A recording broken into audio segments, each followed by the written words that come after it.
Hey, Nappy Valley here, and today we're going to be talking about 5 reasons why you're experiencing dryness and breakage. If you want to hear what I think is the cause of your dryness and your breakage, and you want to hear some tips on how to correct it and how to fix it, definitely stay tuned in the video.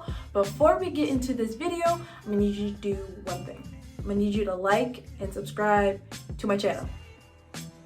You did it? Cool, great. Now we can continue. The first reason why you're experiencing dryness and breakage is that you're going too long without washing or re-moisturizing your hair. Think about it like this. If your hair is dry, that automatically means your hair is breaking. And if your hair is breaking, it automatically means your hair is not retaining length, right? So if you experience massive breakage or a lot of hair coming out on wash day when you detangle after your hair was dry for like a week and a half, that's probably because you left your hair alone for too long and your hair decided to break. I noticed that when I did my mini twist at the beginning of quarantine, when I would leave them in for 2 weeks and then take them out, I had a lot less breakage than when I left them for 3 or 4 weeks. And I am determining the amount of breakage I had by the amount of hair that came out of my detangling brush after wash day. So I noticed a significant decrease in the amount of hair that was coming out when I cut down on the amount of time between my wash days or the amount of time I leave my protective styles in. It's important to know how long it takes for your hair to dry out, so you can build a regimen that caters to you and your needs so that your hair doesn't dry out and your hair doesn't break because your hair is dry. Excluding dry time for my braid outs or twist dye, it usually takes about 5 days before my hair dries. A little less if the products that I use aren't that good, a little bit more if the products that I use are really, really good. From consistently posting and putting out content for my YouTube channel, I've also been forced to wash my hair and do my hair more often. So I've noticed that my hair is not breaking off as much as it did when I was in college because I'm spending the days in between wash day have significantly decreased. So the solution would be to either reduce days in between wash day, to actively re-moisturize your hair between wash days, and or use products that are, better, that allows your hair to last longer so your hair isn't drying out and breaking off.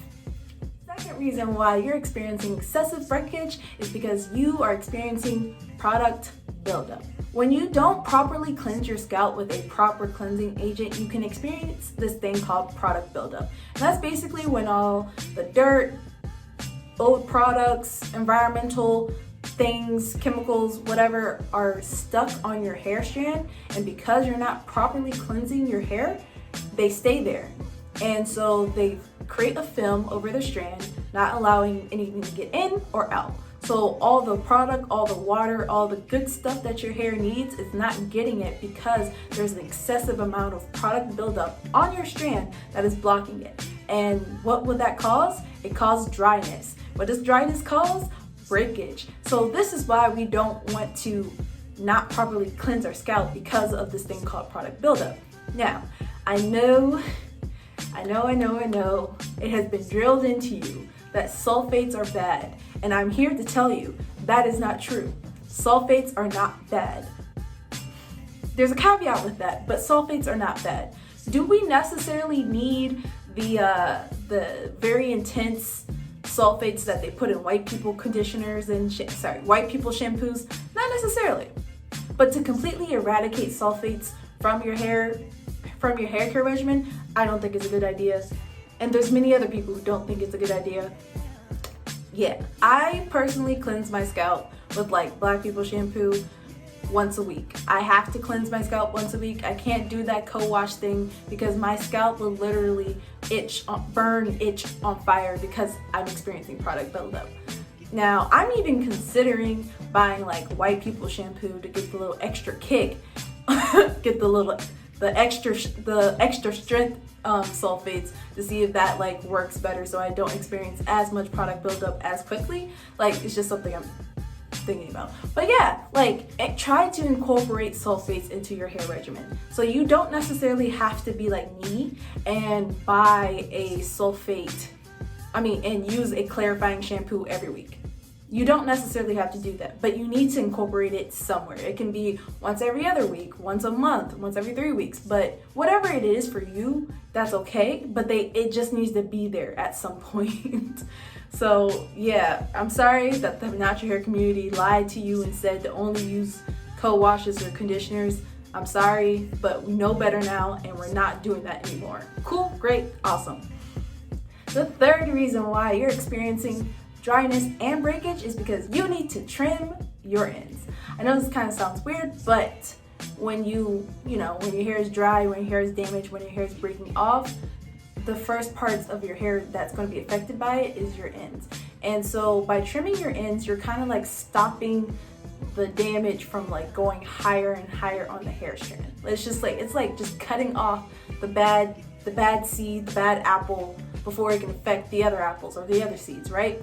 So if you're noticing a crap ton of hair coming out of your brush or your detangler brush or your detangling comb on wash day, it might be time to just chop off your ends, because your ends aren't strong enough and they're probably damaged and weak and they just need to go. Depending on your hair, depending on who you are, the amount of times you need to trim your ends a year depends. It differs. So for some people it could be once a year, for some people it could be twice a year, some people it might be 3 or 4 times a year. So I personally feel like if you cannot figure out what is the best method for you or the best frequency for you to trim your ends, you should probably consult with a cosmetologist, your hairdresser, somebody who knows how to do hair, so you can figure out like how often you should be trimming your ends. Cool, great, awesome. The fourth reason why you're experiencing dryness and breakage is because you're not moisturizing properly.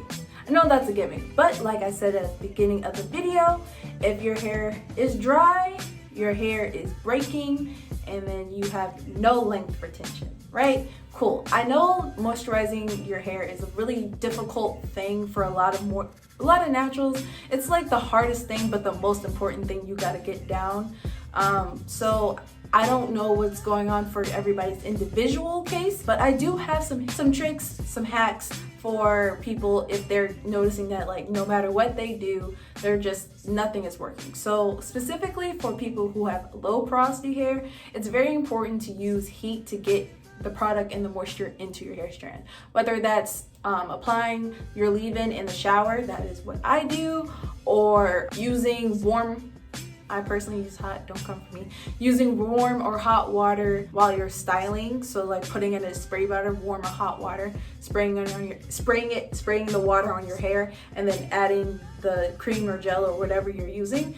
That definitely helps get the product and water into your hair strand. And thirdly, you can be using a conditioning cap after you applied all your products and just put the cap on to use your body heat to try and get the water and product into your hair strand. So those are definitely some hacks you should try out. Also, if you're noticing that your hair is drying out too quickly when you do braid outs into a style, it might be because the cream that you're using isn't thick enough to actually keep the moisture in. So the goal would be to get a thicker cream and or get some type of butter or some type of oil that will actually seal in the moisture once you get the moisture in. Like, you can't seal in moisture without getting the moisture in. So just keep that in mind. And the third thing that you should also like look into and make sure that you're doing is that your hair, this is a personal opinion, for people who have extremely thick hair, I feel like your hair needs to be soaking wet when you're doing it. Like, you can't have dry hair and expect your hair to be moisturized for an extended period of time. Like, if your hair is almost dry and you put product on it expecting your hair to last 4 or 5 days, I think that's an unrealistic expectation and it's probably not gonna work. Your hair needs to be soaking wet when you are putting your styler on, so that when it dries and you finally take it out, it is good for a long time. All right, so those are my little 3 hacks to keep in mind. That's what I do to make sure my hair is moisturized, so hopefully it can help you too. And the 5th reason why your hair is dry and breaking off is because your hair needs a protein treatment. So if you are brushing your hair on wash day, tangling your hair on wash day, combing your hair on wash day, and you're noticing a lot of hair coming out, it might be time for a protein treatment. Maybe your hair is not strong enough to withstand, being combed through. Maybe your hair is not strong enough to hold and retain moisture and product. Maybe your hair is just like gone through the ringer with, coloring, if your hair is color treated, physical damage, heat damage, any type of damage, and your hair is just like, help me, I need help. It might be time for a protein treatment. I definitely noticed that for me, if I experience a lot of shedding, and I do my little egg mayo, and I don't really put honey in it, but egg mayo and oil deep conditioner, a lot of times the next time I wash my hair, I don't experience as much breakage or shedding. But yes, these are all of the 5 reasons why you might be experiencing dryness or shedding, dryness and shedding. I also want to caveat, I should have said this at the beginning, but I didn't. This is all assuming that you don't have a vitamin deficiency, that your diet is okay, that you're getting enough sleep, you don't have a lot of stress, and you're not having hormonal issues and or pregnant. So yeah, just assuming you don't have anything that I just said, these are 5 reasons why you might be experiencing dryness and breakage. But yeah, that's all I have for this video. I hope it was very helpful. Comment down below what you guys thought and what you have learned on how to stop breakage and dryness. But that's all for the video. See you guys next week. Bye!